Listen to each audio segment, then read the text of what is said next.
Demeco Ryans spoke today, BK, and the head coach of the Houston Texans spoke with the media after the first open OTA practice in front of the media. Let's hear from Demeco. This was Demeco on just how refreshing it is to be back out there on the field.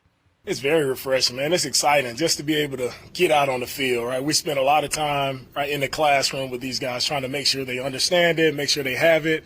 And some guys do well in the classroom, some guys not so well, but it's all about how you perform when you're out on the field, and to see guys in that element, to see that they made a misstep or they made this mistake and they instantly are able to correct it. And when you see guys improve, that's what fires me up. So I'm excited to get out on the field because now we're getting closer to real football. Seeing guys in the true element, being able to compete out there on the field, it's been exciting. It's fun for me.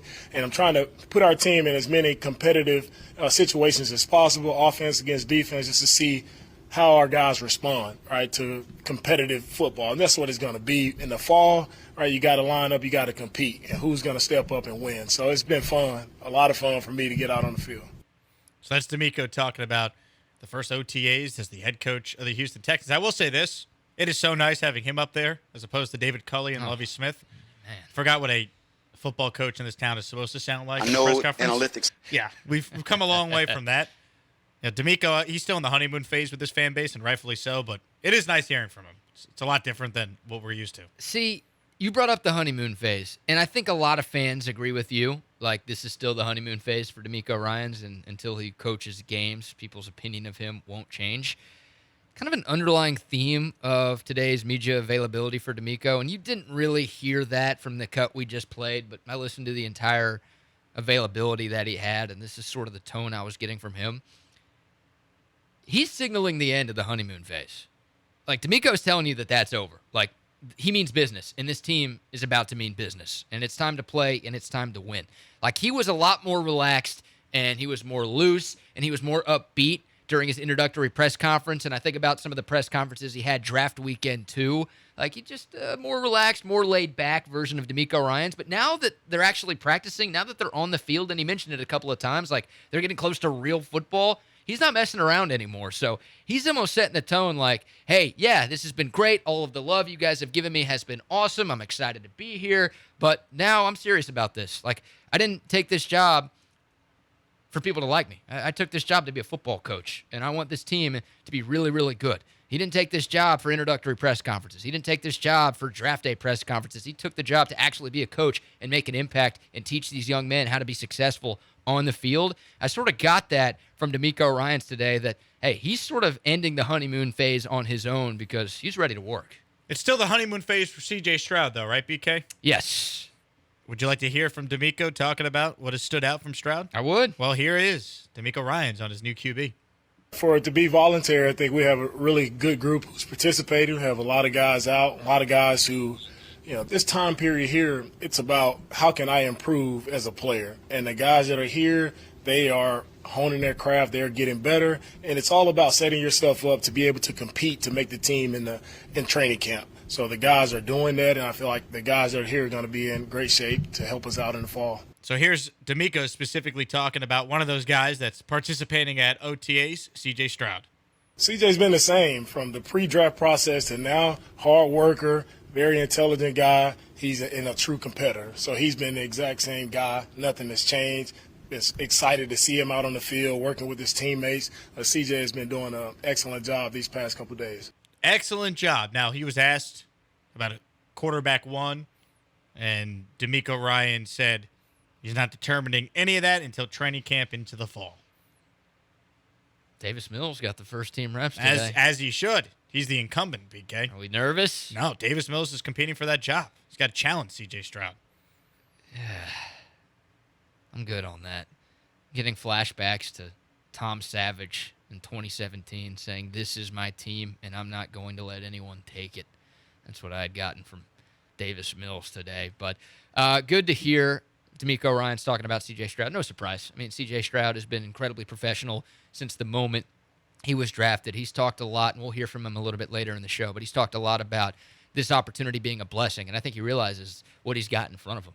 Like, he's smart enough to realize that he's going to be this team's starting quarterback in week 1 as long as he doesn't colossally screw something up between now and September. And he realizes that, hey, not a lot of people get the keys to an NFL franchise in their rookie year. And he's got that opportunity with a first-year head coach, a first-year offensive coordinator, and a rebuilding team to really start something special. And we're not going to see the final results of what this thing can be in 2023. I think that goes without saying. But C.J. Stroud has openly talked about just the opportunity that he's been given. And it's no surprise that Demeco Ryans is talking about how C.J. Stroud's doing everything right, how he's putting in the work, and how he's serious about making sure that he's doing everything he can to be the best possible quarterback, but also the best possible teammate to the other guys around him.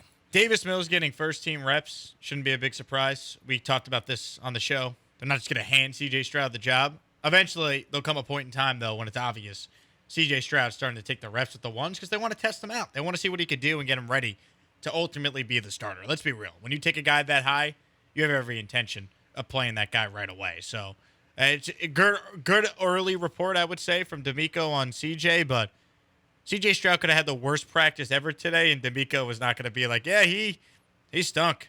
He really didn't understand any of the concepts. It was a rough one for him. Right. He's not going to ever admit that at the podium. No, and I wasn't out there today, but seeing some video of what was going on, it seemed like CJ Stroud looked decent. He didn't look lost out there. I mean, it's hard to really get a full picture of what's going on during OTAs, but I think there's been times where you could tell guys are in over their head. By all accounts, CJ Stroud did not look like that at all. And you had a couple of other players who had media availabilities today talking about how CJ Stroud has been very vocal. He has been a great leader. He's very serious about his work and doing whatever he can to be the best player he can. So, yeah, just that mindset from C.J. Stroud, like that is the franchise quarterback mindset that you absolutely need to have. It's not only the mindset, obviously, that's going to determine whether or not C.J. Stroud is a legitimate, bona fide franchise QB in this league, but if you don't have that work ethic, you've got no shot to be that dude. So this wasn't I was the number 2 overall pick, and yeah, I'm probably going to be the starting quarterback for this team so I can take my foot off the gas because everything's going to be handed to me. I don't get that sense from C.J. Stroud at all. I think he realizes that the work is just beginning, and for him and his teammates, but especially him, to be the player that he wants to be, to reach his full potential, he's got to make sure that work ethic doesn't go away, and it sounds like he's had that, of course, dating back to his college days, but also every step of the way since he was drafted by the Texans back in April. Yeah, and ultimately, C.J. Stroud, if he doesn't start week 1 for whatever reason, he's playing this year. Like, there's just no scenario where he's not going. So the more reps he gets now and the more comfortable he looks and the more leadership qualities he could show to his teammates, the better down the line. I don't even like you saying that. I don't even want to speak the if he doesn't start week 1 into existence because that to me would be a disaster. Well, Tom Savage did play week 1 in 2017. And it was a disaster. It was a horrible decision. It was. Like everyone still criticizes it 6 years later. Well, I don't want that. I'm just saying, what if Demeco's like, I want to honor the Texan history and have Case Keenum play a half? We don't need to pay homage to Tom Savage or to Bill O'Brien, all right? I'm good on that. We can let the past be the past. Demeco talked about that. He's not worried about last year. He sure as hell shouldn't be worried about what happened 6 years ago. It'd be a mess if C.J. Stroud isn't the starting quarterback in week 1.